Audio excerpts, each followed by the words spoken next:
Une conscience citoyenne sans violence et sans haine. Changeons le système, pas le climat.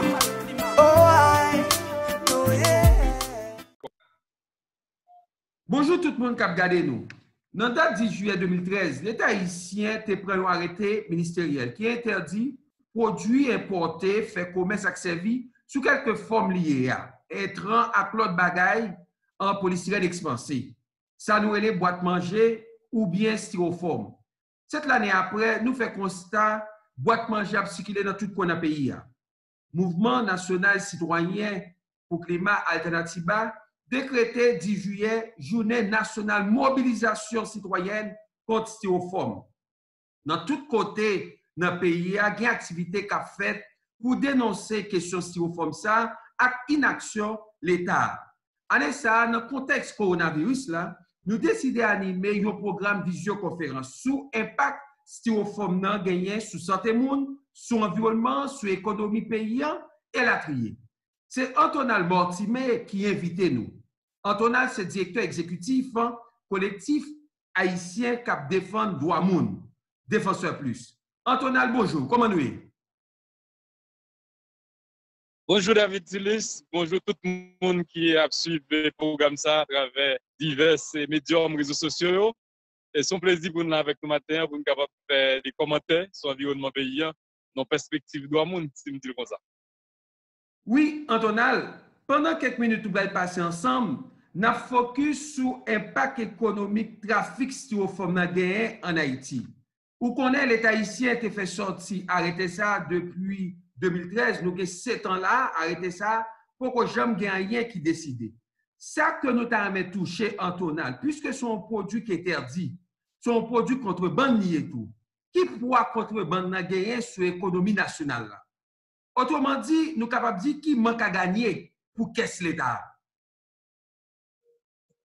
D'abord, contrebande sont actes de corruption, c'est pas lui-même, et tout acte de corruption empêcher l'État d'entrer l'argent, et l'État pas entrer assez l'argent dans la caisse, ça fait qu'il pas qu'à répondre avec ça les besoins sociaux, services sociaux de base. Donc, il fait l'État dans l'incapacité pour mettre en œuvre, pour le réaliser, droits économiques, droits sociaux, droits culturels. Donc, l'État n'est pas capable de permettre aux citoyens de jouir de droits comme ça doit. Ça, c'est sur le plan social, mais sur le plan économique, selon les derniers chiffres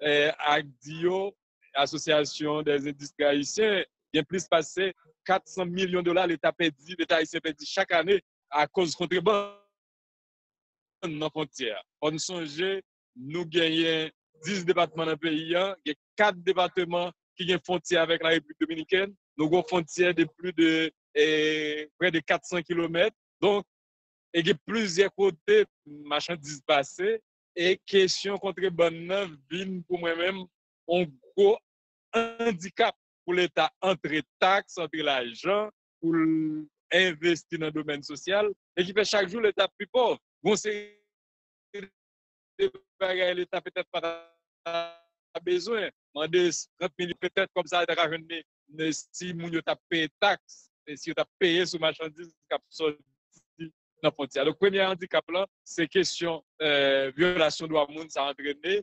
Deuxième handicap là, ça fait l'État vient dans l'incapacité sur le plan économique, mais l'État vient plus faible, plus pauvre. C'est comme ça que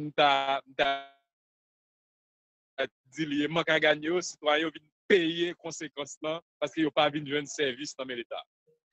Et est-ce que vous pas remarqué tout bon côté l'État pas une volonté politique tout pour faire face à la question contrebande? Bon, d'abord, il y a plusieurs problèmes posés. Absence de volonté politique, c'est une, mais nous avons les faiblesses structurelles dans l'État. Ouais, faiblesse structurelle, ça veut dire la police, je dis, environ 16 000 policiers nous gagnons.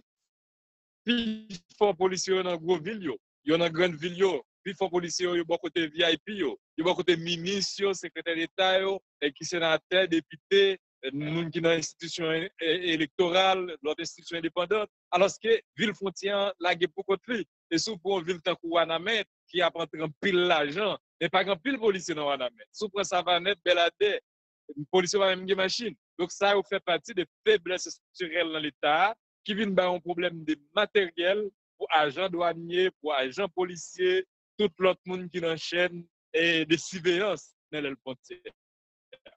Au troisième élément, les citoyens sont tout manquent exigeants. Citoyens manquent exigeants et ils n'ont pas analysé les conséquences et produits importés ou gagnés sous santé, sous environnement. Et comme ça, on vient de l'État qui te mêle. Les citoyens, c'est comme si eux-mêmes, ça ne veut pas dire rien pour eux. Donc, je dis que c'est une façon pour nous sortir de ça. Pour que les citoyens soient plus exigeants pour nous l'État qui est plus responsable. Et qui message vous avez voyé pour tout militant, pour tout le monde qui mobilisé pour 10 juillet, qui c'est journée nationale de mobilisation citoyenne contre question styrofoam en Haïti? Qui message vous voyez par moun sa au capteur d'aujourd'hui? Je ne dis pas.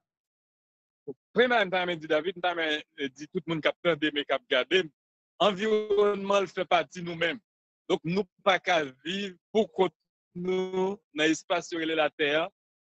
Il faut que pied bois existe, il faut que l'air la suspende polier. Ça veut dire tout ça que l'environnement nous il faut que nous protéger, même gens nous-mêmes nous protéger semblable. Ça c'est le premier élément.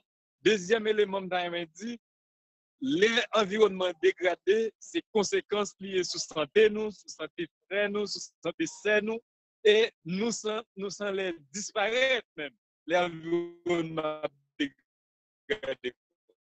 Et en troisième conseil, je termine quoi, il faut gagner des défenseurs de l'environnement. Tant que Jean n'a fait dans GRAF, tant que Jean l'autre organisation a fait, tant qu'on appelle Natiba, nous pensons qu'il faut gagner des organisations spécialisées dans la lutte pour défendre l'environnement. Ça nous a des environnementalistes affirmés.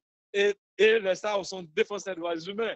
Donc, défendre les droits de l'homme, ce n'est pas simplement le monde qui est dans le tribunal, qui défend les droits civils et politiques. Défendre les droits à l'environnement, c'est un droit fondamental. Et le monde qui défend le droit à l'environnement, c'est le droit à la vie à défendre, c'est le droit à la santé à défendre, et à défendre tout pour nous vivre une vie qui est convenable. Ça nous donne un niveau de vie satisfaisant. Voilà, donc c'est comme ça que nous avons plus de monde participer dans la mobilisation ça, et pas seulement le 10 juillet, mais chaque jour qui joue pour nous faire une action pour protéger l'environnement et pour faire pression sur l'État pour être capable de prendre les dispositions administratives et législatives pour l'environnement protégé, pour nous-mêmes nous capables de vivre en bonne santé et pour nous capables de vivre nos cadres de vie qui est agréable.